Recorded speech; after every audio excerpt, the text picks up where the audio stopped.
সর্বোত্তম নরলীলা বাপু যাহার সর গোপবে সুবিনু কর নবকিশোর নটবর নরলীলা হয়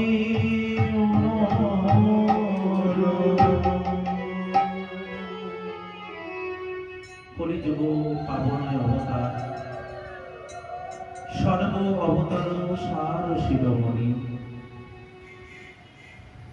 যিনি আনন্দ কন্দ সচ্চিদানন্দ করুণা বরুণালয় প্রেমাবতার প্রেম পুরুষোত্তম সর্বাবতার ও অবতার শিরোমণি শ্রী গৌর নিত্যানন্দের অপার গুণকর্তায় পরম করুণা ঘন বিগ্রহ শ্রী রাধা মাধবীর অবৈতকী করুণায়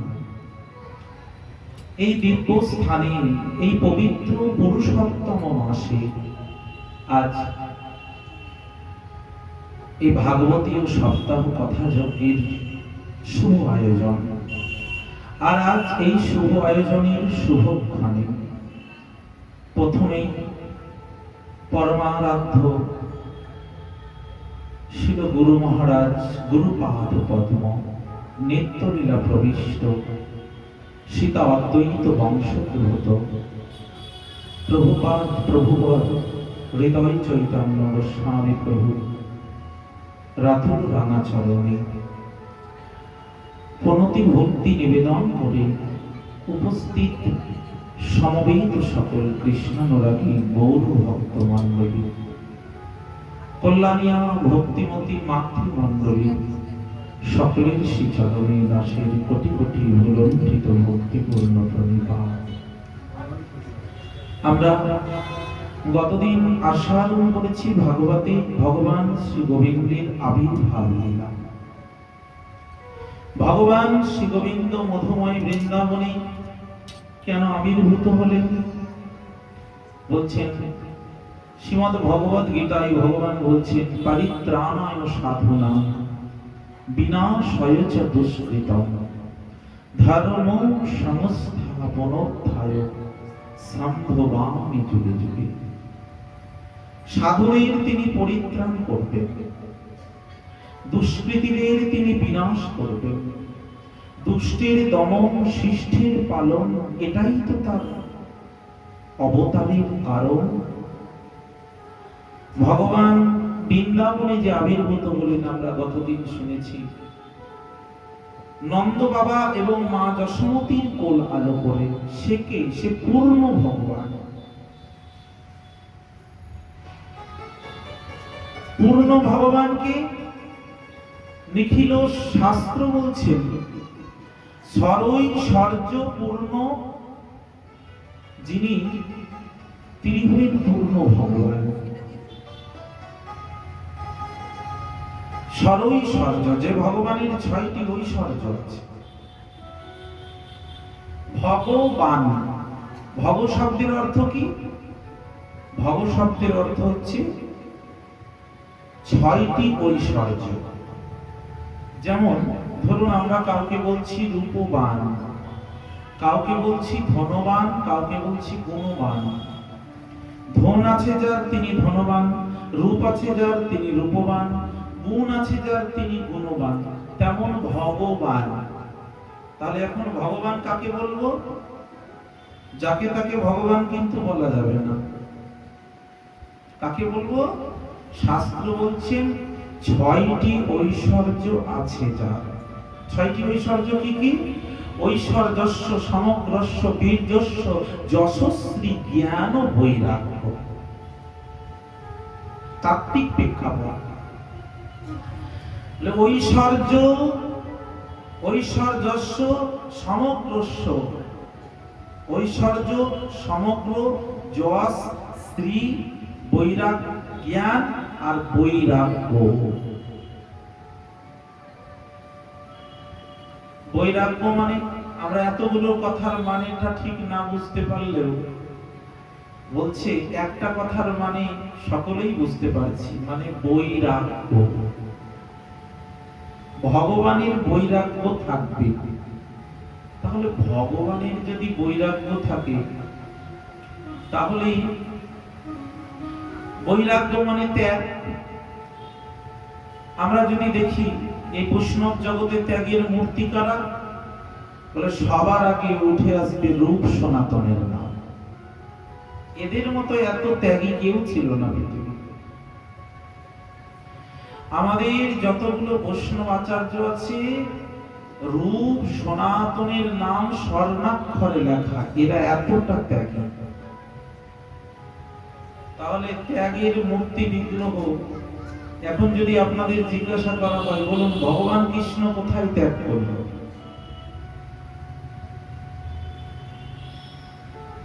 ভগবানকে তো আমরা ভোগী রূপেই দেখতে পাই। বৃন্দাবন লীলা ভগবানের 10 বছর 10 মাস,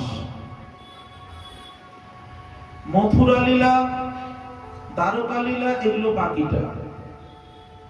তো বৃন্দাবন লীলায় ভগবান কতদিন ছিল পৃথিবীতে?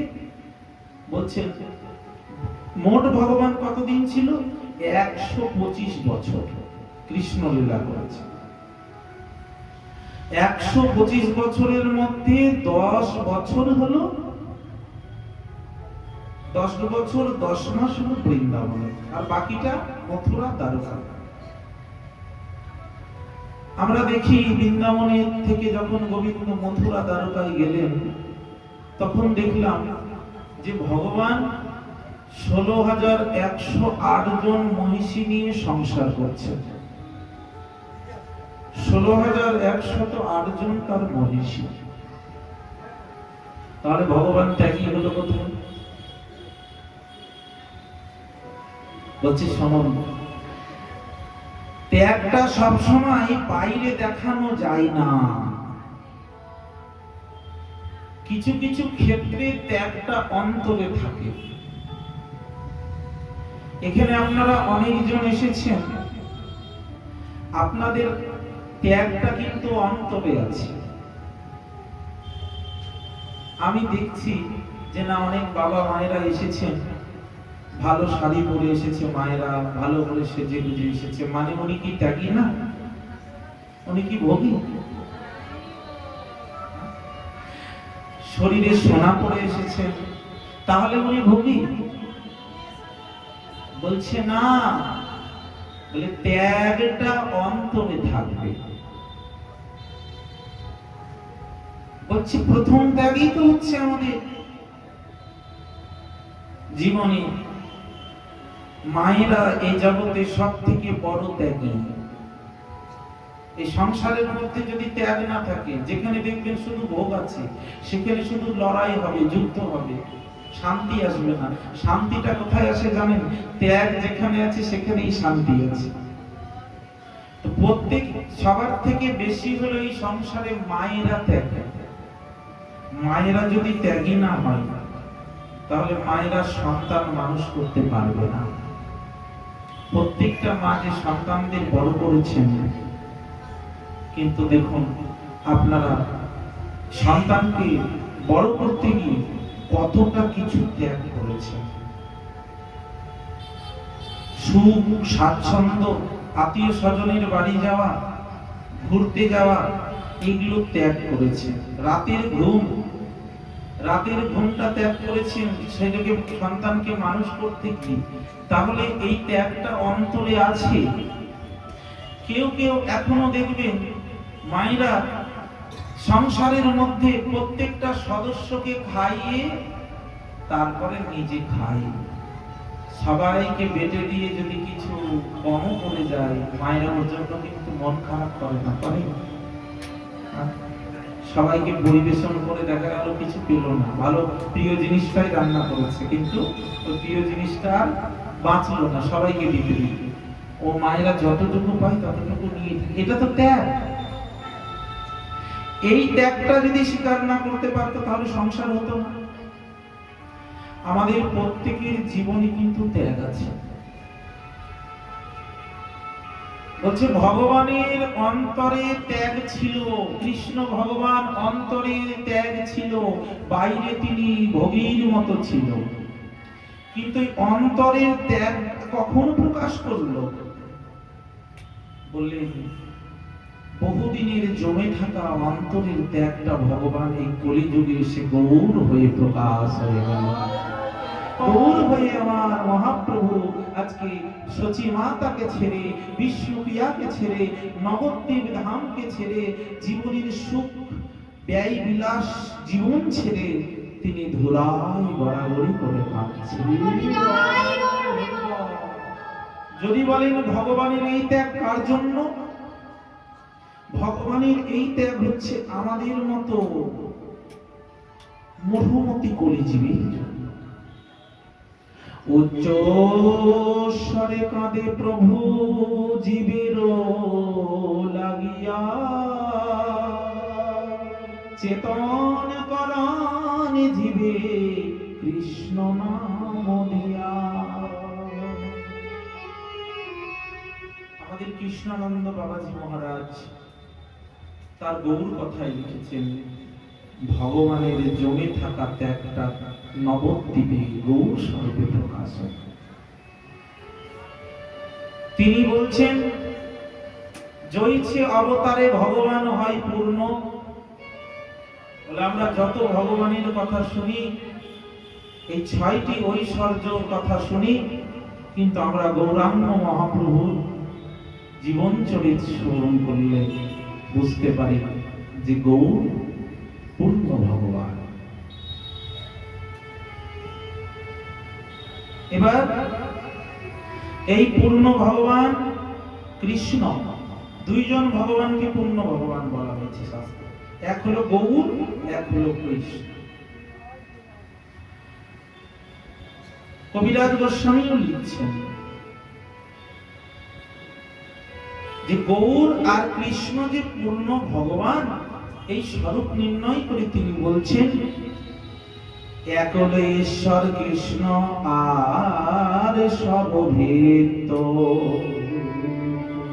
যারে জয়েছে নাচাই তৈছে করে নিত্য। একলে ঈশ্বর কৃষ্ণ, কৃষ্ণই হলো পূর্ণ ভগবান, গৌর হলো পূর্ণ ভগবান। গৌর কৃষ্ণ অভেদ। নন্দসুত বলি যারে ভাগবতে গায়, সেই কৃষ্ণই অবতীর্ণ চৈতন্য গোসাই। আমরা সেই কৃষ্ণ ভগবানের বাল্যলীলায় আমরা গতদিন শুনেছি, ভগবানের আবির্ভাব যখন হলো, ভগবান আবির্ভূত হয়ে এই ধরাধামে ভূমণ্ডলে যখন গৌর ভগবান কৃষ্ণ ভগবান আবির্ভূত হলেন, ভগবান আবির্ভূত হয়ে কি দেখলেন? এবার লীলার দ্বারাই জগৎকে মোহিত করতে হবে। ভগবান লীলার দ্বারাই জগৎকে মোহিত করলেন, তাই ভগবান হলেন লীলা পুরুষোত্তম। কৃষ্ণকে কি বলা হয়? লীলা পুরুষোত্তম। আর গৌরাঙ্গ মহাপ্রভুকে কি বলা হয়? প্রেম পুরুষোত্তম। আর রামচন্দ্রকে কি বলা হয়? মর্যাদা পুরুষোত্তম। এই তিনটা স্বরূপ আমাদের মনে রাখতে হবে। প্রেম পুরুষোত্তমকে, লীলা পুরুষোত্তমকে, আর মর্যাদা পুরুষোত্তমকে। তো প্রেম পুরুষোত্তম হলেন আমার গৌরাঙ্গ মহাপ্রভু, আর লীলা পুরুষোত্তম কৃষ্ণ। যেদিন বৃন্দাবনে আবির্ভূত হলেন, সবাই আনন্দ সাগরে ভাসতে লাগলো।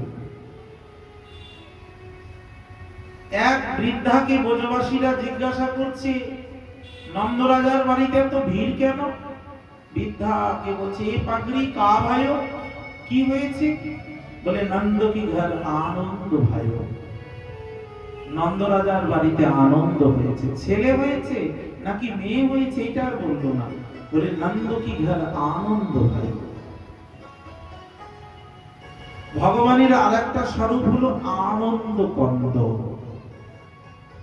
আনন্দ রসঘন মূরতি কৃষ্ণ। আমরা কৃষ্ণ কথা শুনতে এসে আনন্দ পাই কেন? আনন্দ পাই বলেই তো আসি। আপনারা আনন্দ পান বলেই তো এসেছেন। কেন জানেন? আমরা যেখানে আনন্দ খুঁজছি, জগতের মানুষ যে আমরা আনন্দ খুঁজি, এই আনন্দ কোথায় আছে? আনন্দময়ের কাছে আনন্দ আছে। এই আনন্দময় হলেন আমার গোবিন্দ। ওই জন্য তো তার কথাই, তার নামে, তার সেবায় এত আনন্দ। আর আনন্দ কৃষ্ণকে বাদ দিয়ে কোথায় খুঁজবেন আনন্দ? এ সংসারে যত আনন্দের জায়গা দেখি, এগুলো ক্ষণিকের জন্য। ওই ক্ষণিকের আনন্দ ফুরিয়ে গেল। সংসারের আনন্দটাও ক্ষণিকের। একমাত্র চিরস্থায়ী আনন্দ হলো ভগবানের কাছে। এখানে পুরাবে না, এই আনন্দ কখনো শেষ হবে না, চিরস্থায়ী। ভগবান শ্রী গোবিন্দকে পেয়ে আজকে গোকুলবাসীদের কি আনন্দ। ভগবান আবির্ভূত হলেন অষ্টমীতে, তাই না? ভাদ্র মাস কৃষ্ণপক্ষ রোহিণী নক্ষত্র অষ্টমী তিথি। অষ্টমীর দিন ভগবান আবির্ভূত হলেন। অষ্টমী গেল, নবমী গেল, দশমী গেল, একাদশী গেল, দ্বাদশী গেল, ত্রয়োদশী গেল, চতুর্দশী অমাবস্যা। মানে ঠিক 6 দিনের দিন। কৃষ্ণের বয়স হলো 6 দিন। সেই দিন কি হলো? ওই 6 দিনের দিন, মানে অমাবস্যা তিথিতে দেখবেন রাক্ষসীদের, ভূত প্রেতদের উপদ্রব বাড়ে অমাবস্যায়। আর সেই অমাবস্যার দিন ভগবানের কাছে আসলেন পুতনা।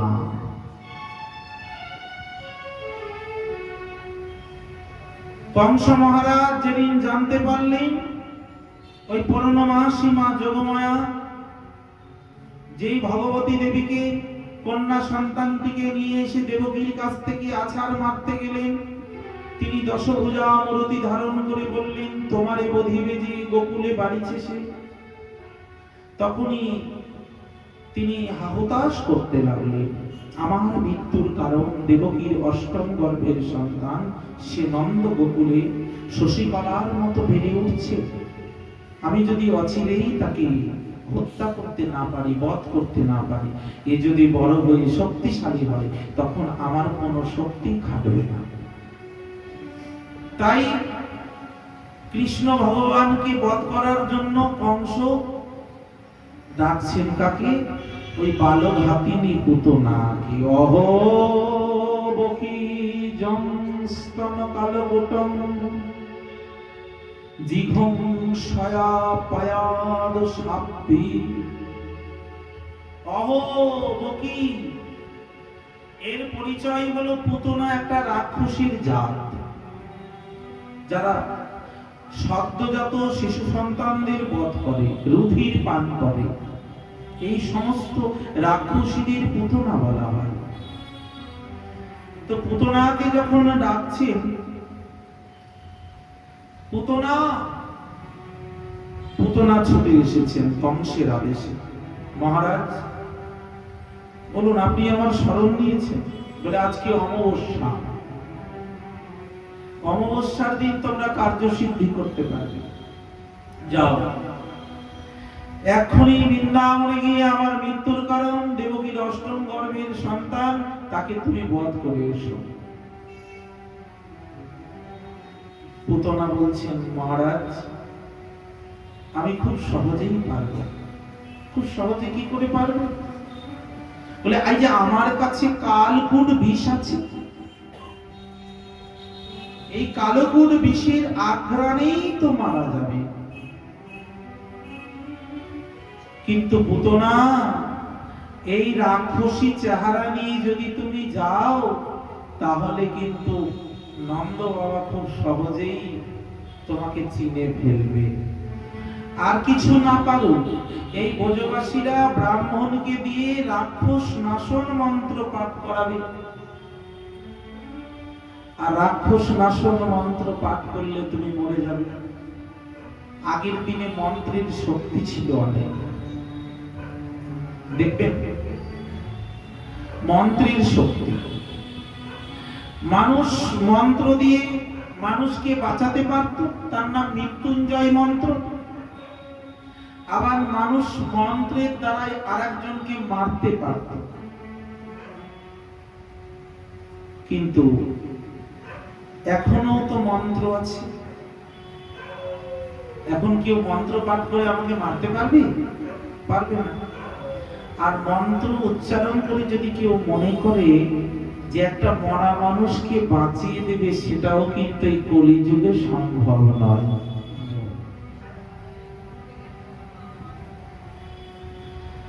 কেন মন্ত্রের শক্তিগুলো গেল কোথায়? বলছেন মহাপ্রভু সমস্ত মন্ত্রের শক্তিকে হরণ করে নিয়েছেন। হরণ করে আর ওই সমস্ত শক্তি কোথায় দিয়েছে? হরি নামের মধ্যে। তাই শিক্ষাষ্টকে লিখছেন, নাম নামকারী বহুধা নিজ সর্ব শক্তি স্তত্রার পিতা নিয়মিত স্মরণে নকাল এতাদৃশী তব কৃপা ভগবান মমপি দুর্দৈব মাদি সমিহাজনী অনুরাগ নামে দিলা সর্বশক্তি করিয়া বিশ্বাস আমার দুর্দৈব নামেতে না হইল বিশ্বাস। নামে দিলা সর্বশক্তি। ভগবান নিজের শক্তিটাও নামের মধ্যে দিয়েছেন, অন্যান্য মন্ত্রের শক্তিগুলোকেও নামের মধ্যে দিয়েছেন। আমার দুর্দৈব বলছে, নামের প্রতি যে আমার বিশ্বাস নেই, এটা আমার দোষ। এটা নামের দোষ নয়, এটা মন্ত্রের দোষ নয়, আমার দুর্দৈব। নামেতে না হইল বিশ্বাস, এটা আমারই তো দোষ। বৃন্দাবনে দেখা যায় তিনটি পর্বত, মুখ্য তিনটি পর্বত আছে বৃন্দাবনে। একটাতে আছে ব্রহ্মা, একটাতে আছে বিষ্ণু, একটাতে আছে মহেশ্বর। যেটাতে ব্রহ্মা আছে তার নাম ব্রহ্মগিরি, আর যার মধ্যে বিষ্ণু বিরাজ করছে তার নাম বিষ্ণুগিরি বা গিরি গোবর্ধন, আর যার মধ্যে মহাদেব বিরাজ করছে তার নাম হলো নন্দীগিরি। এই নন্দীগিরিতেই নন্দগ্রাম, আর ব্রহ্মগিরিটাকে বলা হয় বর্ষানা, আর বিষ্ণুগিরিকে বলা হয় গিরি গোবর্ধন। ব্রহ্মা বিষ্ণু মহেশ্বর তিনজন পর্বত আকারে বৃন্দাবনে বিরাজ করছে। তাহলে ভগবান গোকুলে যখন অবস্থান করছেন তখনকার কথা বলা হচ্ছে। গোকুলে পুতনা যাবে, ভগবানকে দেখলে চিনতে পারবে। পুতনা কি করলেন? বললেন, ঠিক আছে মহারাজ, আমি একটা অপূর্ব সুন্দরী। কেমন রূপ ধরবেন? সুন্দরী হলে তো হবে না, শুধু তার বেশ ভূষ চলন বলন প্রত্যেকটা শ্রেণীর মানুষের মধ্যে, প্রত্যেকটা জাতির মধ্যে দেখবেন সুন্দর আছে, সুন্দরী আছে। কিন্তু পার্থক্য কোথায়? এক একটা জাতি উপজাতির মধ্যে যে সুন্দরী থাকে তার চলা বলা। এখন একটা বাঙালি মায়ের সঙ্গে যদি একটা ব্রজবাসী মায়ের, ব্রজবাসী মায়েরাও দেখতে সুন্দর, তাদের মধ্যেও শিরোমণি সুন্দরী আছে, বাঙালিদের মধ্যেও আছে। আদব কায়দা চলা বলায় কিন্তু একটা পার্থক্য আছে, আছে না? ব্রজবাসী মায়েরাও সুন্দরী হলেও দেখবেন ওরা মাথায় ঘোমটা দেয়, ওদের চরণ দেখিয়ে কাপড় পরে না। ওরা চরণ দেখিয়ে কাপড় পরে না, ওরা মাথায় ঘোমটা দিয়ে চলে। এটা হচ্ছে বাঙালি মায়েদের সঙ্গে ওদের একটা পার্থক্য। তো এই যে ব্রজবাসীদের যে রূপটা, পুতনা সেই রূপটাকে অনুকরণ করছে। ভগবানকে পেতে গেলে, ভগবানের কাছে যেতে গেলে তাহলে কোন ভাবটা আমাদের নিয়ে যেতে হবে? দেখুন, ভজনে কিন্তু আমি বাঙালি, আমি বিহারি, আমি গুজরাটি, আমার কালচারে, আমার ব্যবহার এই, এটা আমার বাহ্যিক পরিচয়, কিন্তু ভজন রাজ্যে সবার পরিচয়টা এক। ভক্তি রাজ্যে সবার পরিচয়টা এক। সেখানে কি? সেখানে আপনি বাঙালি, গুজরাটি, বিহারি যাই হন না কেন, যখন আপনি নবদ্বীপ চিন্তা করবেন, তখন আপনাকে চিন্তা করতে হবে কিশোর বালক।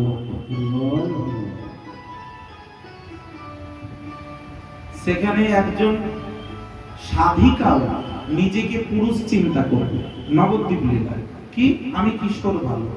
একজন সাধকও নিজেকে কিশোর ব্রাহ্মণ বালক, শুধু বালক নয়, ব্রাহ্মণ বালক।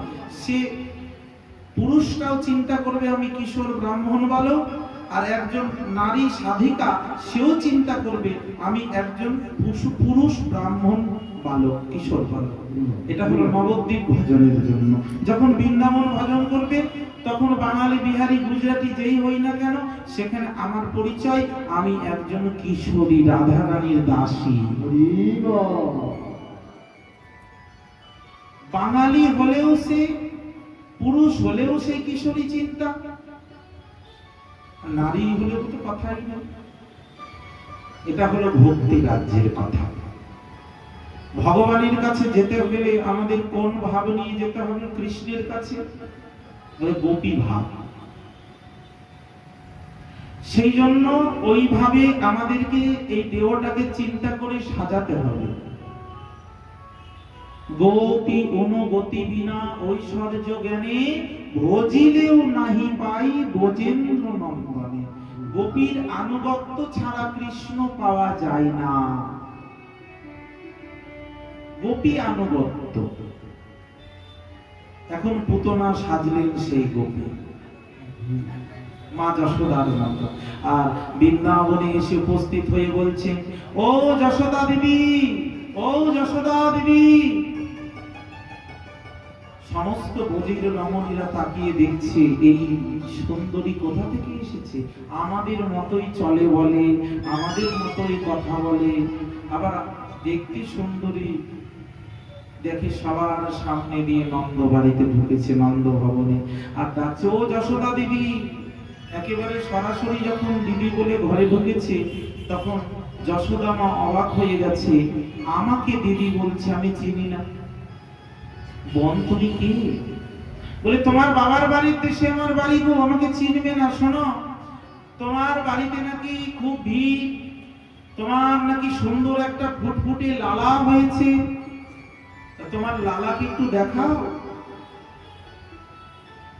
তোমার লালাকে দেখতে এসেছি।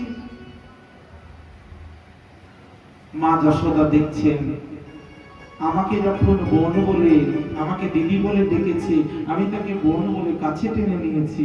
গোপালকে দেখায়।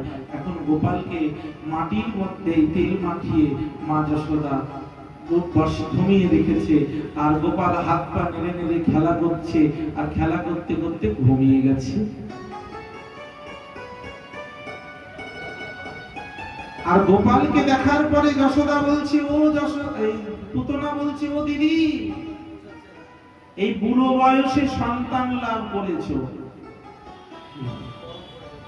তোমার ছেলেকে কি করে আদর করতে হয়, সোহাগ করতে হয়, সেবা করতে হয় তুমি জানো? যশোদা মা হলেন ধন্যের মূরতি, ভক্তি ধন্যের জননী।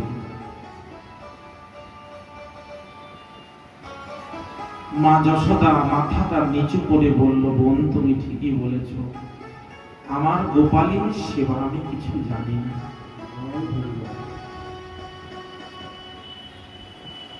কেউ যদি বলে আমি সবকিছু জানি, তাহলে ভগবান তার কাছ থেকে অনেক দূরে সরে যায়।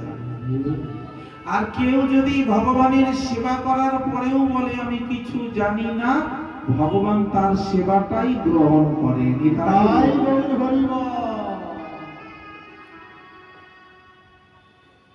অতএব ভগবান কি চাই? ভগবান চাই সরলতা, সরলতাই বৈষ্ণবতা। সরল মন নিয়েই সাধন ভজন হয়। গাও গাও পুন গৌরাঙ্গের গুণ, সরল করিয়া মন এ ভব সংসারে এমন দয়া না দেখি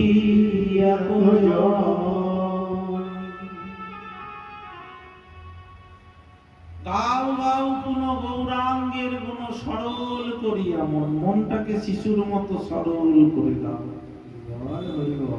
সরলতাই বৈষ্ণবতা।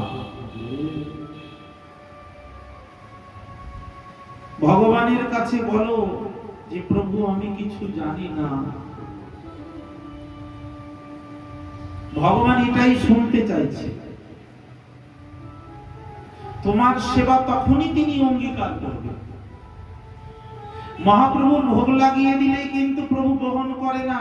ভোগ লাগিয়ে করজোরে বলতে হয়, না জানি হে পরিপাটি, না জানি রন্ধন, রুখা সুখা এক মুষ্টি করো হে ভোজন। এই জানি না কথাটা বলার পরেই ভগবান অঙ্গীকার করে। যখন তুমি বলবে আমি সব জেনে গেছি, ততক্ষণে ভগবান কিন্তু গ্রহণ করবে না। জানি কর্মাবাইয়ের খিচুড়ি কেন খেলেন? কর্মাবাই কোন মন্ত্রে ভোগ লাগাতো? কোন সদাচার ছিল? জগন্নাথ পুরীতে কর্মাবাই ভক্তমাল গ্রন্থে আছে। স্নান করে না, সকালে উঠে আহ্নিক নাই, জপ নেই, কোনোভাবে বাসি কাপড়টা ছেড়ে ফেলেই খিচুড়ি রান্না করে। আর সেই খিচুড়ি রান্না করে ভোগ লাগিয়ে দেয়। জগন্নাথ ভগবান সেটাই গ্রহণ করে। আর খিচুড়ি খাওয়ার পরে যখন পূজারীরা ভোগ লাগায়, তখন আর ভগবান পেতে পারে না। যেমনকার থালায় তেমনই থেকে যায়। পূজারী অনুভব করে বুঝতে পারলেন জগন্নাথ তো খায়নি আজকে। কি ব্যাপার প্রভু, তুমি কিসের জন্য খেলে না? বলছি আমার ভক্ত সকালবেলায় আমাকে খিচুড়ি ভোগ লাগিয়ে দিয়েছে। কোন ভক্ত আছে তোমার যে সকালবেলা তার এত তাড়াতাড়ি খিচুড়ি ভোগ হয়ে গেল?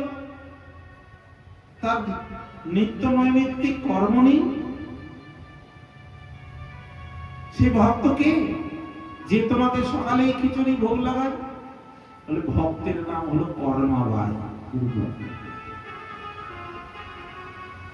পূজারীরা চিরনি তল্লাশি করে খুঁজতে লাগলো কে আছে পুরীর মধ্যে কর্মাবাই। কর্মাবাইকে আর খুঁজে পায় না। যে ভগবানের সাধনা করে সে কি লোককে বলে বেড়ায়? যে ভগবানকে ভোগ লাগায় সে কি বলে বেড়ায়? কর্মাবাইকে আর খুঁজে পায় না। অনেক খোঁজাখুঁজি করার পরে জানা গেল এই সেই কর্মাবাইকে পাওয়া গেল। কর্মাবাইয়ের কাছে পূজারী পান্ডারা গিয়ে বলছে তুমি সকালবেলায় ভোগ লাগিয়ে দাও। জগন্নাথের মন্দিরে কত নিয়ম। মাটির হাঁড়িতে রন্ধন হবে, কাঠের জালে রন্ধন হবে, ব্রাহ্মণ ছাড়া হবে না, স্ত্রী জাতি রান্না করতে পারবে না। এগুলো নিয়ম আছে। দেখবেন পুরীর মন্দিরের মধ্যে কিন্তু কোনো নারী জাতি প্রবেশ করে রান্নাঘরে রান্না করে না, সব বাবারাই রান্না করে। যেখানে এত নিয়মের বেড়াজাল, সেই নিয়মের বেড়াজালে জগন্নাথ ভগবানকে বাঁধা গেল না। নিয়মের বেড়াজাল ভেঙে ভক্তের কাছে চলে গেল একজন সেই নারী জাতি ভক্ত। সকালবেলা স্নান করে না, সে কোনোভাবেই রন্ধন করে খিচুড়ি লাগিয়ে দেয়। সেটাই যদি ভক্তমাল গ্রন্থ নাভাজি না লিখে যেতেন, আমাদের ভক্তমাল গ্রন্থকে লিখেছেন নাভাজি। তিনি বড় সাধক ছিলেন। তার নাম নাভাজি হয়েছিল কেন জানেন? তার নাম নাভাজি দিয়েছিলেন তার গুরুদেব, যে আমার নাভির খবর তুই টেনে বের করলি, তাই আজ থেকে তোর নাম হলো নাভাজি। আর নাভাজি এই ভক্তমাল গ্রন্থ লিখেছিলেন। আর ভক্তমাল গ্রন্থ যদি না প্রকাশিত হতো তাহলে ভক্তির মহিমা জগতে প্রচার হতো। পুষ্টিমার্গী সম্প্রদায়ে এই ভক্তমাল কথা হয়। আমাদের যেমন ভাগবত সপ্তাহ হয় কিনা, পুষ্টিমার্গী যে সম্প্রদায় বৃন্দাবনে আছে ওরা ভক্তমাল কথা সপ্তাহ করে, 7 দিন ভক্তমাল কথা। ওই কর্মাবাইয়ের কাছে গিয়ে বলল, তুমি কি করে ভোগ লাগাও, তোমার নিয়ম কারণ বলো। কর্মাবাই সব বললেন যে আমি সকালবেলায় উঠে আমি সময় পাই না, তাড়াতাড়ি করে আমার জগন্নাথের ক্ষুধা পেয়ে যায় বলে আমি স্নান নান্নিক না করে কোনোভাবে কাপড় ছেড়ে আর ওইভাবে রান্না করে আমি ভোগ লাগিয়ে পূজারীরা কর্মাবাইয়ের চরণ ধরে কাঁদছে। আমরা এত নিয়ম মানি, এত সদাচার পালন করি, এত দ্বৈত বেদান্ত মন্ত্র জপ করি, গায়ত্রী করি, ভগবান আমাদেরটা না খেয়ে আগে তোমারটাই খায়। ভগবানকে কি বিধির বেড়া জালে বেঁধে রাখা গেল? দাসিয়া বাউরি আম নিয়ে গেছে জগন্নাথের ছোট জাতি, নিকৃষ্ট জাতি। দাসিয়া বাউরি যখন আম নিয়ে গেছে, পূজারীরা তার হাতের আম জগন্নাথকে দেয়নি, বলে চলে যাও এখান থেকে, তোমার হাতের আম দেওয়া যাবে না। দাসিয়া বাউরি বাইরে এসে আমগুলো নিয়ে কাঁদছে আর বলছে, ভগবান তুমি কি শুধু মন্দিরেই বাধা? তুমি কি শুধু পূজারীর নিয়ম কারণে বাধা? আমগুলো ছুঁড়ে ছুঁড়ে দিচ্ছে মন্দিরের উদ্দেশ্যে। এই না, আমি ফিরিয়ে নিয়ে যাব না, তোমার জন্য এনেছি। আমগুলো আকাশের দিকে ছুঁড়ে দিচ্ছে, কোথায় গিয়ে পড়ছে বোঝা যাচ্ছে না, দেখা যাচ্ছে না, অদৃশ্য হয়ে যাচ্ছে। পরের দিন পূজারীরা যখন জগন্নাথের মন্দিরে গিয়ে জগন্নাথের পরিষেবা করতে গেছে, দেখছে জগন্নাথ ভগবানের পায়ের তলায় শুধু আমের আঁঠি পড়ে আছে। প্রভু, এত আমের আঁঠি কোথা থেকে আসলো? ওই দাসিয়া বাউরিকে ফিরিয়ে দিয়েছিলাম আম, তুমি তার আম গ্রহণ করেছো। দেখুন, যেখানে বিধি নিয়ম, যেখানে এত সেবা শৃঙ্খলা, ভগবান বিধি নিয়মের বেড়াজাল ভেঙে দেয় কখন? ভক্তের ভক্তিতে, ভক্তের প্রেমে, ভক্তের সাধনায় ভগবান বিধি নিয়মের বেড়াজাল ভেঙে দেয়। আমি তোমার সেবা কিবা জানি,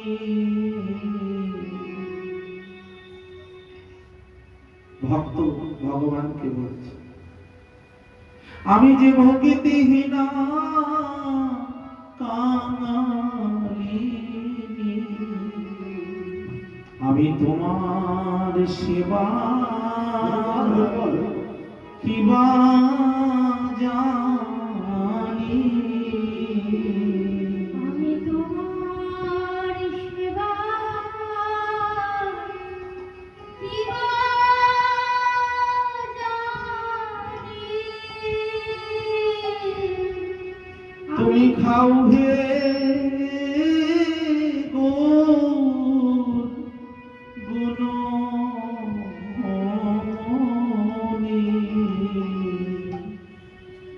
আমি তোমার সেবা কিবা জানি।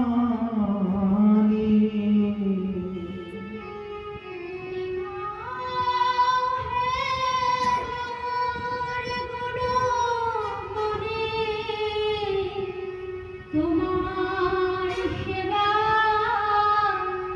কিবা জানি। তো ভক্তি। যে বলে আমি জানি তারে আমি পশু সঙ্গে করি। ভক্তির কাছে ভগবান বশ হয়ে যায়, বশীভূত হয়ে যায়। পুতনা যখন এমন করে বলেছে, মা যশোদা বলছে আমি তো কিছু জানি না, তুমি যদি শিখিয়ে দাও। হ্যাঁ, তোমাকে শিখিয়ে দেব। আমার গলা ফেটে যাচ্ছে, তুমি আমার জন্য জল, শরবত, লস্যি কিছু নিয়ে এসো। পুতনা চিন্তা করছে মা যশোদাকে কি করে সরাবো। মা যশোদাকে সরিয়ে দিলেন। এবার পুতনা গোপালকে স্পর্শ করতে গেছে। এক্ষুনি মোক্ষম সুযোগ, এক্ষুনি কৃষ্ণকে আমি নিয়ে যাব। কোথায়? কোলে করে নিয়ে আকাশ মার্গে আকাশে উঠে, আর আমার এই যে বিষ দুগ্ধ, কালকুট বিষ মিশানো দুগ্ধ গোপালের মুখে তুলে দেব। আর ওই বিষ মিশানো দুধ খেয়ে গোপাল মারা যাবে। যেই ভগবানের দিকে তাকিয়েছে, দেখছে কালিও বরণ খানি চন্দনেতে মাখা, আমা হইতে জাতি করে মান নাহি গেল রাখা। কালিও বরণ, তাতে চন্দনে চর্চিত, কি সুন্দর ফুটফুটে ছেলেটা দেখতে। গোপালকে যেই স্পর্শ করতে গেলে গোপাল বুঝতে পারলে এ পরশ তো আমার মায়ের পরশ নয়, কে আমাকে স্পর্শ করবে? মা যখন গোপালকে কোলে তুলে নেয়, মায়ের হাতটা নরম কোমল, আর মা যখন কোলে তুলে তখন বলে, ওরে আমার জাদুমণি, ওরে আমার নীলমণি, আইরে আমার বাছারে, কতক্ষণ খাইনি রে, মুখটা শুকিয়ে গেছে। এই মধুর মধুর কথা বলে। আর এগুলো তো পুতনা জানে না, ও তো রাক্ষসী, ও সরাসরি ধরে ফেলেছে। যখন ধরে ফেলেছে তখনই আর ভগবানের কি হলো? ভগবানের অনুভব হলো, এ আমার মা নয়, তবে কে? তুমি মা নও, যেই হও না কেন, আমাকে যখন কোলে তুলে নিচ্ছ, মায়ের মতো স্নেহ দিচ্ছ, আবার মায়ের মতো করে স্তনের দুগ্ধটা মুখে তুলে দিচ্ছ, তুমি যেই হও না কেন, মনে রাখবে আজকে আমার যদি পেট ভরাতে পারো ভালোই ভালো, না হলে তোমার একদিন কি আমার একদিন। কিন্তু পুতনা যখন ভগবানকে স্পর্শ করেছে, চোখ যে ভগবান খুলেছে, চোখটা খুলে দেখে আবার চোখটা বন্ধ করে নিয়েছে। ভগবান চোখ খুলে দেখে বন্ধ করলেন কেন? ভগবান যেন বলতে চাইছে, দেখো পুতনা, তোমাকে ভালো করে দেখলাম একবার। কি দেখলাম জানো? তোমার ভিতরে বাইরে এক রূপ আর ভিতরে এক রূপ। বাইরের রূপটা তোমার ভালো, মমতাময়ী মা। বাইরের রূপটা কেমন? তুমি মমতাময়ী মা। আর ভিতরের রূপটা কেমন? ভিতরের রূপটা তোমার রাক্ষসী রূপ। তুমি মনে মনে ভাবছো, এই ছেলেটাকে পেলে হয়, আমি আমার বিষ স্তন খাইয়ে আমি একে এক্ষুনি মেরে দেব। তাহলে বাইরে এক রূপ, ভিতরে এক রূপ। শোনো, এটা তো কপটি, কপটতার লক্ষণ। কপটি কাকে বলে? কপট কাকে বলে? এ জগতে কপট হলো যার বাইরে একটা রূপ হয় আর ভিতরে একটা রূপ হয়, তাকে বলে কপট। যে দেখবেন আপনার সামনে আপনার স্তুতি করছে, গুণগান করছে, আর পিছনে আপনার নিন্দা করছে, আপনার ক্ষতি করছে, এরা এই জগতে কপট। কৃষ্ণ ভজন করতে গেলে নিষ্কপট হতে হয়। এই পাঁচটা নিয়ে আছে আমাদের কৃষ্ণ ভজনে: নিষ্কপট, নিরুদ্বেগ, নির্জন, নিরপরাধ।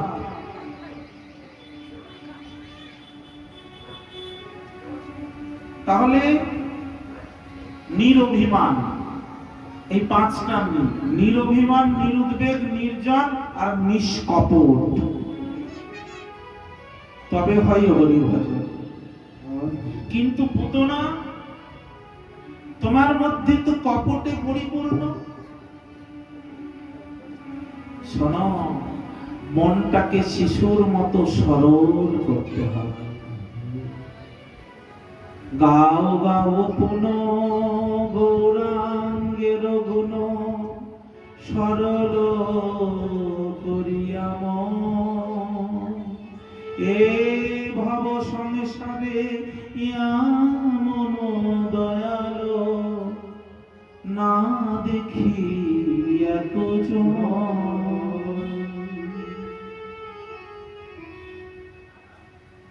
বলে কপট, কৃষ্ণ ভজনে কোনো কপটতা চলে না। অকৈতব কৃষ্ণ প্রেম। অকৈতব শব্দের অর্থ যেখানে বলছে কৈতব, কৈতব মানে হলো অভিমান, অভিনয় বা ছলনা। বলছে অকৈতব মানে যেখানে কোনো ছলনার জায়গায় নেই। অকৈতব কৃষ্ণ প্রেম যেন যম্বুনাদ হেম। এই প্রেমে নীলকে না হয়, যদি হয় তার যোগ, কবু না হয় বিয়োগ। বিয়োগ হইলে কেহ না জীবাই। শোনো, ভগবান চোখ খুলে দেখলে বুঝতে পারলাম তুমি আসলে কি।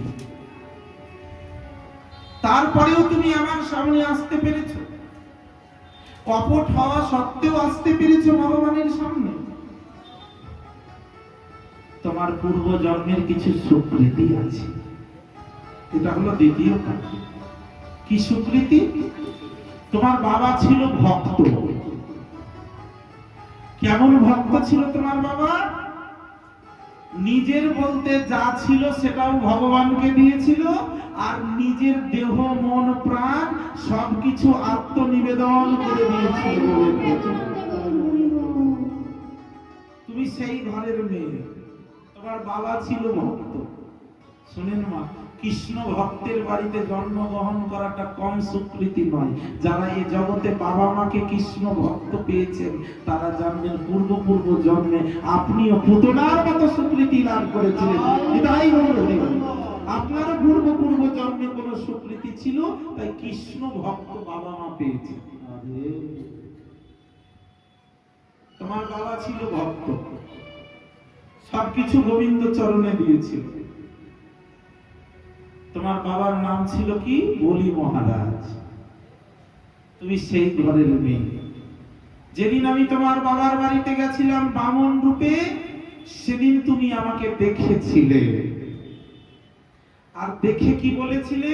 দেখেছিলে আর বলেছিলে যে এত সুন্দর ছেলেটা যদি আমি কোন জন্মে একে পুত্র রূপে পাই, কোন জন্মে যদি পুত্র রূপে পাই, আর সেই দিন আমি এই ছেলেটাকে কোলে নিয়ে আমার স্তন দুগ্ধ পান করিয়ে আমার নারী জন্ম ধন্য করব। কিন্তু কি হলো? তুমি আবার যখন দেখলে যে আমি তোমার বাবার মাথায় চরণ দিয়ে তাকে আমি সুতলে প্রবেশ করালাম, আর সেই সময় তুমি কি করলে? তুমি সেটা দেখে আবার আমাকে বললে, এমন ছেলে আমার বাবাকে সবকিছু কেড়ে নিয়ে পাতালে নিয়ে গেল, সুতল লোকে। এই ছেলে যদি আমার ছেলে হতো, আমি একে কোলেও নিতাম আর স্তনের দুগ্ধ পান করাতাম, কিন্তু আমার স্তন দুগ্ধের সঙ্গে বিষ মিশিয়ে পান করাতাম। তোমার দ্বিতীয় ইচ্ছাটাও আমি অঙ্গীকার করেছি, কারণ তুমি ভক্তের ঘরের মেয়ে। তোমার বাবা ছিল ভক্ত। ভগবান কি বলেছে শাস্ত্রে? যদি কোনো ভক্ত বাবা মা হয় বা বংশে কেউ ভক্ত হয়, সেই একজন ভক্তের প্রভাবে, এটা ভাগবত বলছেন, অন্য শাস্ত্র নয়, ভাগবত বলছে। ধরুন কোন বংশে একজন কৃষ্ণ ভক্ত বৈষ্ণব হলো, তাহলে ভগবান কি বলছেন? তার আগে ওই কৃষ্ণ ভক্তের আগের 7 পুরুষ উদ্ধার হবে, আর ওই কৃষ্ণ ভক্তের পরে যে 7 জন জন্ম নিবে, 7টা পুরী, 7 পিড়ি বা 7টা পুরুষ, বলে 7 পুরুষ কোনো ভজন সাধন না করলেও ভগবানের কৃপা লাভ করবে। এটা ভাগবতে বলছেন ভগবান কাকে? এটা ভাগবতে ভগবান বলছেন পৃথু মহারাজকে, স্বয়ং বিষ্ণু ভগবান বলছেন তোমার আগের 7 আর পরের 7 আমি 14 পুরী উদ্ধার করব তোমার ভজনের প্রভাব। তাহলে পুতনা উদ্ধার হচ্ছে কার প্রভাবে? এখানে বুঝতে হবে পুতনা তার উদ্ধার হচ্ছে তার পিতার প্রভাবে। তার পিতা ভক্ত ছিল। ভগবান বলছে ওই জন্য তুমি আমার সামনে আজকে রাক্ষসী হয়েও কপটতা থাকা সত্ত্বেও তুমি আমার সামনে আসতে পেরেছো। এখানে অনেক তত্ত্বের আশ্রয় আছে। এই তো 2 মিনিটেই বলা যায়, পুতনা মোক্ষম লীলা তো 2 মিনিটেই বলা যায়। তো এই যে তত্ত্বের সন্নিবেশ, এটা তো 2 মিনিটে বলা যায় না। তো শোনো, পুতনা বলছে তুমি বড় আশা করে আমার কাছে স্তনে মাখিয়ে বিষ মাখিয়ে তুমি স্তন দুগ্ধ আমাকে পান করাতে এসেছো। শোনো, আমি তোমার এটা ভিড়িয়ে দেব না। তোমার দিকে সমস্ত জগৎ চেয়ে আছে। যে পুতনা রাক্ষস কুলে জন্ম নিয়েছে, আর রাক্ষস কুলে জন্ম নিয়ে ভগবানের কাছে গেছে কিছু নিয়ে। ভগবান যদি পুতনাকে ফিরিয়ে দেয় তাহলে আমাদের সেই ক্ষমতা থাকবে না কোনোদিন ভগবানকে কিছু দেওয়ার মতো। পুতনার যদি দ্রব্য গ্রহণ করে ভগবান, আমরাও কোনোদিন ভগবানের সেবা করার ভাবনা করতে পারবো, চিন্তা করতে পারবো। তো শোনো পুতনা, তোমাকে আমি ফিরিয়ে দেব না। কেমন করে এই বিষ স্তন খাবো? বলে যেভাবে মা তার ছেলেকে চিলতা ভেজানো জল খাওয়ায়। তেতো আমাদের শরীরের প্রয়োজন আছে। বলে ছোটবেলায় মায়েরা সন্তানদের তেতো খাওয়ায়, চিলতা ভেজানো জল। বলছে ওটা তেতো খেতে চাই না, তো মা বলে বাবা চোখ বন্ধ করে খেয়ে নে। চোখ বন্ধ করে খেলে কি তিতে লাগে না? বলে লাগে। বলে দেখলে বেশি তেতো লাগে, দেখলে বেশি অরুচি আছে, ওই জন্য চোখ বন্ধ করে। ভগবান বলছে ওই বিষটা আমি চোখ বন্ধ করেই খাবো আজকে, তবুও খাবো। কেন? আজকে তোমাকে দেখে এই জগতের মানুষ আশায় বুক বেঁধেছে। আমি এই জগতে এসেছি ভক্তদের কৃপা করতে, আর আমি বলছি হে জগতের জীব, তোমরা কারা কারা আমার কৃপা লাভ করতে চাও? সেদিন সমস্ত জীব একত্রিত হয়ে বলল প্রভু আমরা সবাই তোমার কৃপা পেতে চাই। ভগবান বলল ওইভাবে তো হয় না, তোমরা লাইন করে দাঁড়াও। এত লোক, যেমন আমাদের প্রসাদের লাইন পড়ে যায়। কেন লাইন করে প্রসাদ দিতে হয়? কেন? বলে বিশৃঙ্খলা যাতে না হয়। ভগবান বলছে আমার কৃপা আমি দান করব, এখানে যাতে বিশৃঙ্খলা না হয়, তাই তোমরা সবাই লাইন করে দাঁড়াও। সবাই লাইন করে দাঁড়িয়েছে, সবার আগে দাঁড়িয়েছে পুতনা, লাইনের প্রথম সারিতে। আজকে পুতনা যে কৃপা পাবে, সেই প্রকার কৃপা পাবে জগৎবাসী।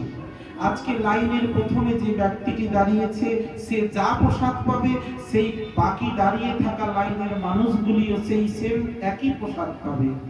আজকে পুতনা কি প্রসাদ পাবে সেটা জগতের জীব চেয়ে দেখছে। দেখলো পুতনাকে ভগবান কি করে, এটাই দেখার। তাহলে পুতনা যদি রাক্ষস কুলে জন্ম নিয়ে বিষ নিয়ে ভগবানের কৃপা পেতে পারে তার শরণাপন্ন হয়ে, তাহলে আমরাও ভগবানের কৃপা পাওয়ার লাইনে আছি। আমাদেরও বঞ্চিত করবে না, তার কৃপারূপী প্রসাদ থেকে ভগবান আমাদেরও বঞ্চিত করবে না, আমাদেরও দেবে। ভগবান বলছে আজকে তোমাকে দিয়ে আমি জগৎকে প্রমাণ করে দেব, দেখো যে আমি কাউকে আমার কৃপা থেকে বঞ্চিত করি না। পুতনার বিষ মাখানো স্তন ভগবান পান করতে লাগলেন। আর যখন পুতনার বিষ মাখানো স্তন ভগবান পান করছে, পুতনা ভাবছে এই তো বোধহয় মরলো, চোখ উল্টে, কিন্তু মরছে না কেন? কি ব্যাপার, এই ছেলেটা মরছে না কেন? সঙ্গে সঙ্গে বলে উঠল, সা মঞ্চ মঞ্চালমিতি প্রভাসিনী নিষ্পদ্যমানখিল জীববর্মণি বিবিদ্যে নেত্রে চরণ ভুজৌ মোহ আর পরস্তি যাত্রা ক্ষিপ্সতি হৃদহ। সা মঞ্চ মঞ্চালমিতি প্রভাসিনী, ওরে ছাড় ছাড় ছাড়। কে বলছেন? পুতনা বলছে। এতক্ষণ ধরে স্তনদুগ্ধ পান করছে, তার পেট ভরছে না। ভগবান বলছে দেখো, ভক্তি দিয়ে দিলে আমার অল্পতেই পেট ভরে যায়। ভক্তের দ্রব্য ভগবান কারিয়া যে খায়, অভক্তির দ্রব্য ভগবান ফিরিয়া না চায়।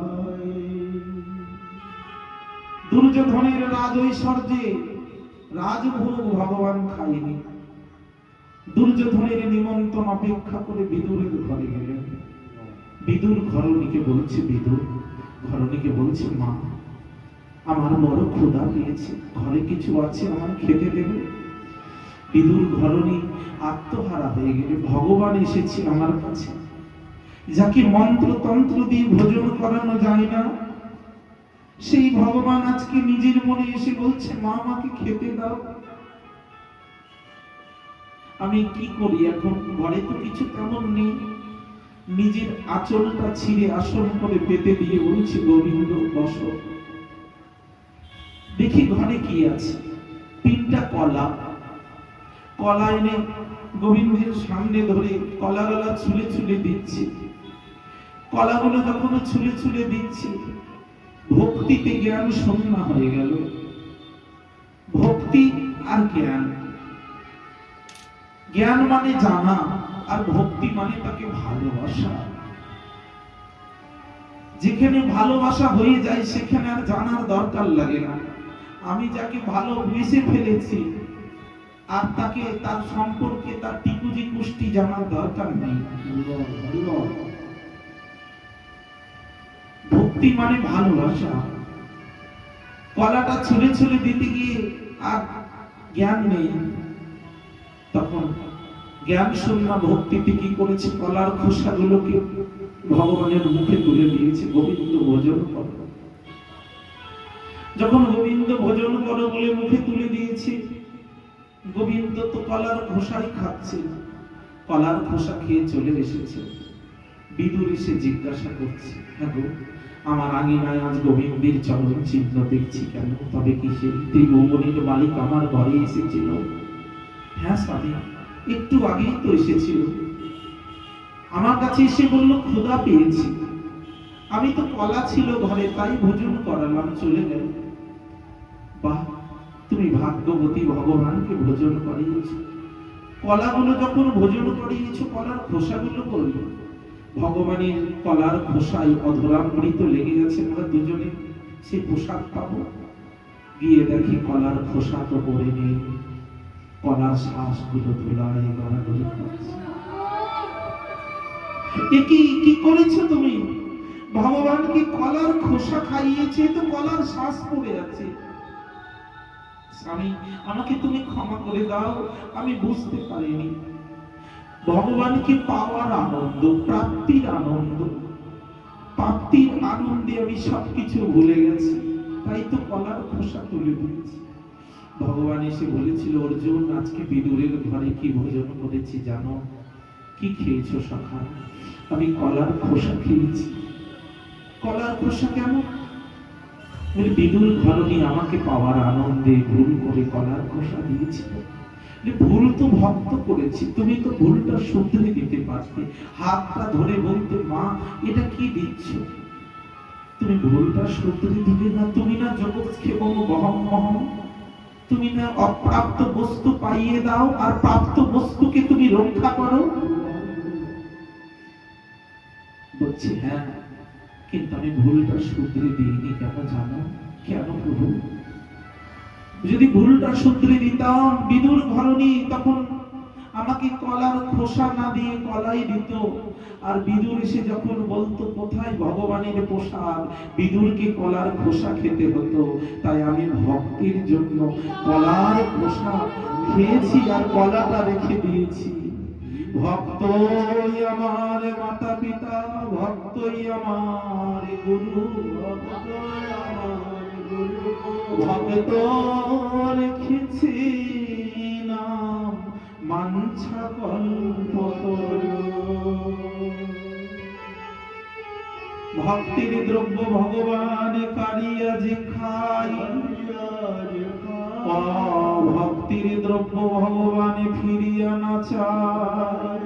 যদি ভক্ত কোন দ্রব্য ভগবানকে ভক্তি সহকারে দেয়, কেড়ে খায়, এই দাও, ভুলে গেলে চিনে নিবে গো। ভগবান কেড়ে খায়।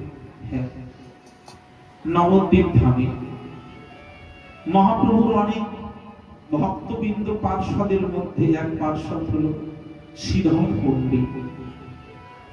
শ্রীধরের বাড়িতে গিয়ে ভগবান একদিন লোহার ঘটিতে, যে ঘটি বাইরে পড়ে থাকে পা ধোয়া হিসাবে ব্যবহার করা হয়, ওই ভাঙা ফুটা লোহার ঘটিতে পা ধৌত করা জল মহাপ্রভু কীর্তন করতে করতে পান করেছিল আর বলেছিল বৈষ্ণবের জলপানে কৃষ্ণ ভক্তি হয়। আর এই শ্রীধর পণ্ডিত মহাপ্রভুকে প্রতিদিন কলার মোচা দিতে, থোর দিতে। কলার মোচার থোর বাজারে, নবদ্বীপের বাজারে গিয়ে বিক্রি করতে। যে পয়সাটুকু পেত ওই পয়সা দিয়ে গঙ্গার সেবা করতে, বৈষ্ণব সেবা দিতে। প্রতিদিনই মহাপ্রভু নবদ্বীপে বাজারে যায়, অনেক বেলায় যায়। সবাই যখন বাজার করে বাড়ি ফিরে ওই বাজারে পড়ে থাকা অবশিষ্ট দ্রব্যগুলো কিনতে যায়, বাজারে দেরি করে যায়। শ্রীধর পণ্ডিত কি করেছেন, প্রথমে যে কলার মোচাটা সব থেকে সুন্দর পুষ্ট, ওই কলার মোচাটা একটা কলা পাতা দিয়ে ঢেকে রেখে দেয়, এটা মহাপ্রভু আসলে তাকে দেব। অনেক পথ দেখে, কই সব মোচা বিক্রি হয়ে যায়, থোর বিক্রি হয়ে যায়, ওটা ঢেকে রাখে, কাউকে দেখায় না। লোক জিজ্ঞাসা করলে বলে ওটা বিক্রি হয়ে গেছে। সব শেষে যখন নেওয়াই পণ্ডিত বাজারে এসেছে, শ্রীধরের দোকানে গিয়ে বলছে, শ্রীধর কলার মোচা আছে, কই দাও। বলে কলার মোচা সব বিক্রি হয়ে গেছে, আর নেই। তুমি এত বেলায় কেন আসো বাজারে? তুমি জানো না যে বেশি বেলায় বাজারে গেলে ভালো জিনিস পাওয়া যায় না? শ্রীধর সব বিক্রি হয়ে গেছে। হ্যাঁ, ওই কলা পাতায় ঢাকা আছে, ওটা কি? বলে ওটাও বিক্রি হয়ে গেছে। দেখি দেখি, কলা পাতাটা সরিয়ে দেখে একটা সুন্দর গর্ভ মোচা। মহাপ্রভু বলছে, এটাই তো আমার প্রিয়, দাও আমাকে মোচাটা দাও। বলে না, আমি দেব না, এটা বিক্রি হয়ে গেছে, বললাম না, শুনতে পেলে না? বলে না, বিক্রি হলেও আমি এটাই নেব। মোচার এক প্রান্ত মহাপ্রভু ধরেছে, মোচার এক প্রান্ত শ্রীধর ধরেছে। মহাপ্রভু টানছে, আমাকে দাও। শ্রীধর বলছে দেব না, প্রভু বলে ছাড়বো না, শ্রীধর বলে দেব না। এই নিয়ে শুরু হলো কন্দল। তুমি দেবে না? না আমি দেব না, এটা বিক্রি হয়ে গেছে। প্রভু বলে আমি এটাই নেব। দুজনে ধরে কলার মোচাটা টানাটানি করতে করতে শ্রীধর ছেড়ে দিয়ে বলছি, প্রভু আমি কত ভাগ্যবান যে 14 ভুবনের মালিককে মন্ত্র দিয়ে খাওয়ানো যায় না, যে 14 ভুবনের মালিককে সবাই রাজভোগ নিয়ে প্রতিদিন বসে থাকে। আজকে সেই ভগবান আমার কাছে কেড়ে খাচ্ছে, এই আমি কত বড় ভাগ্যবান। প্রভু তোমার জন্যই তো রেখেছি, তুমি আমার, তুমি তোমাকে দেব বলেই তো রেখেছি। প্রভু এই নাও।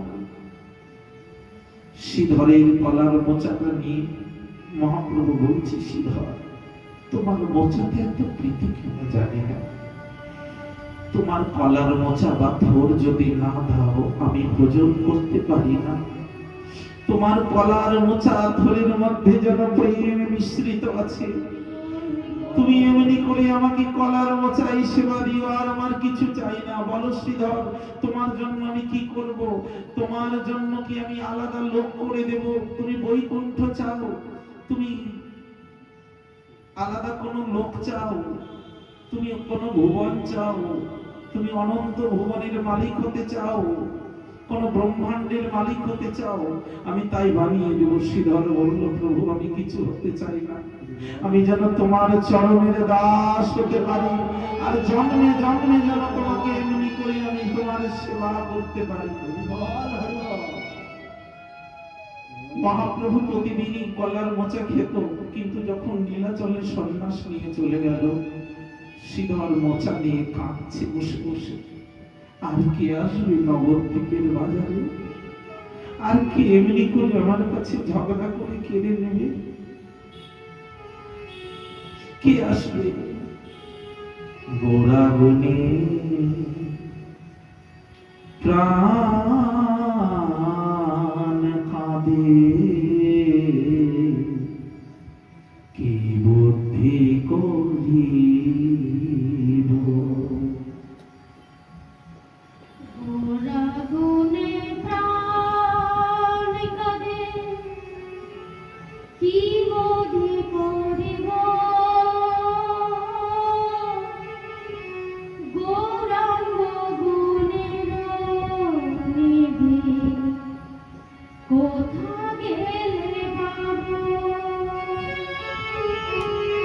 গোরা গুণে প্রাণ কাঁদে, কি বোধি করিব? গৌরাঙ্গ গুণের নিধি কোথা গেলে পাব? আমার গোরা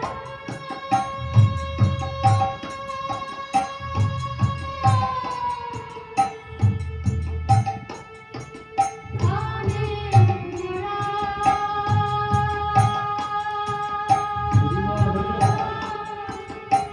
আমার